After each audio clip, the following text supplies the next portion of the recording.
Dear students, in this video, we are going to discuss the grouping of capacitors. Just like resistors, we can connect capacitors in two ways, either in series or in parallel. In this video, we will be discussing grouping of capacitors in series combination. Okay, so suppose you have two or more capacitors and you choose to connect them in a series combination. So, series combination is the one where we see that there is just one path to move from one end to the other end. Let's have a look how this happens. Suppose you have three capacitors. This is capacitor number 1, a parallel plate capacitor. This is capacitor number 2, again a parallel plate capacitor. And this is capacitor number 3, again a parallel plate capacitor. Now this capacitor, this one, let us suppose this is having capacity C1. And this capacitor suppose this capacitor is having capacity C2. And the last capacitor, the third capacitor, suppose this capacitor is having the capacity C3. Now what happens? Suppose you are connecting them in a series combination. So when you are connecting them in series combination, that means there is just one wire which is connecting all these three capacitors. Okay, this is just one wire which is connecting all these three capacitors. Fine. So suppose you have given positive charge to the left hand side of this combination. This is the combination that you can see, C1, C2, C3. Okay, suppose you have given plus Q charge to this side. So what would happen? This metallic plate would develop plus Q charge over it, and due to induction, this plate will develop negative charge over it. Okay, now this plus Q charge is reaching all over the wire, and then what happened? Similarly, since this plate acquires negative charge, so due to induction the left plate of C2 acquires positive charge, and due to induction this acquires negative charge, and due to induction then it would acquire a positive charge and it will acquire a negative charge. So these are the three capacitors that are connected by a single wire, and I would say that this is a series combination. Now what I need to study? I need to find out the overall capacitance of this combination. I know this has some charge storing ability, this green colored one. Okay, this has some charge storing ability, and which I am denoting by C1. This has some charge storing ability, I am denoting it by C2.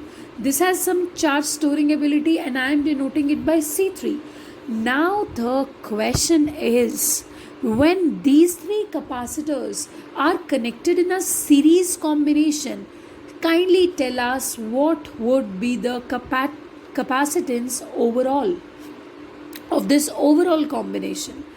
Suppose the overall capacitance is CS, because the combination is a series combination, so I am representing the overall capacitance in series like this. Now you know one thing, that you have to ground this neutral plate, because this is what the principle of capacitance says. And one more thing, there is a potential difference between this end and this end, क्योंकि इस and को तो आपने ground ही कर दिया ना, और यहाँ पे आप पॉजिटिव चार्ज दे रहे हो. So there is a lot of potential difference, because it is a charge stuff and there is no charge over here, it's a grounded stuff. So there is a big potential difference between the two ends of this combo, okay, of this combination. Now what is going to happen? Okay, so the capacitance of these three capacitors, the capacitances of these three capacitors are very different from each other. So the potential developed across these three capacitors would also be different क्योंकि charge तो same है. Series combination में charge जो है वो same रहता है. Okay, why this you have studied in 10th class also, current remains same in the series combination because charge can neither be created nor be destroyed. If you are giving charge plus q from this end, the plus q charge has to appear from here also, isn't it?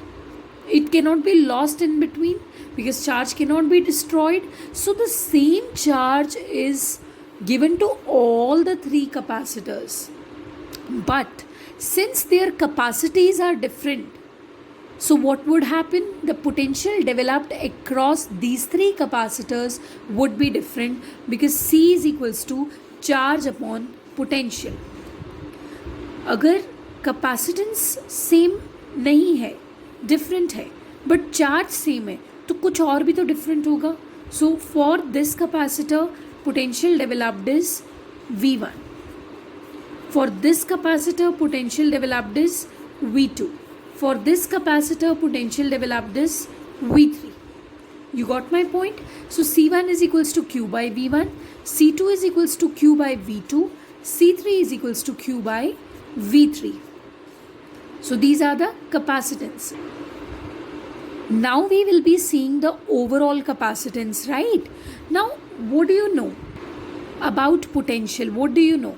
That potential supplied is V and that has divided itself into three parts, V1, V2 and V3. V1 का value find out कर लो यहाँ से, take it here and take it here. So V1 is equal to Q by C1, V1 is equals to Q by C1. This will be Q by C2, this will be Q by C3, and V, which is the overall potential will be equal to overall charge divided by overall capacitance. So this will be equal to Q by CS. CS is the overall capacitance. So take Q common from this side and Q will be cancelled on both the sides.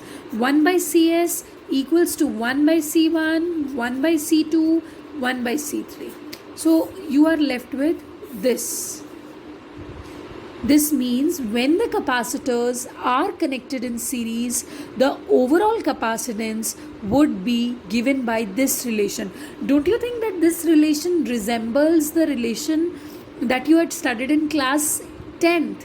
The relation was for parallel combination of resistances. If you remember, 1 by Rp equals to 1 by R1, 1 by R2, 1 by R3. Isn't it?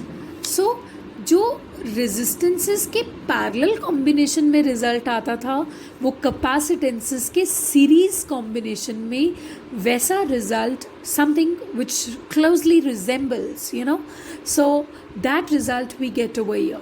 So this is grouping of capacitors in series.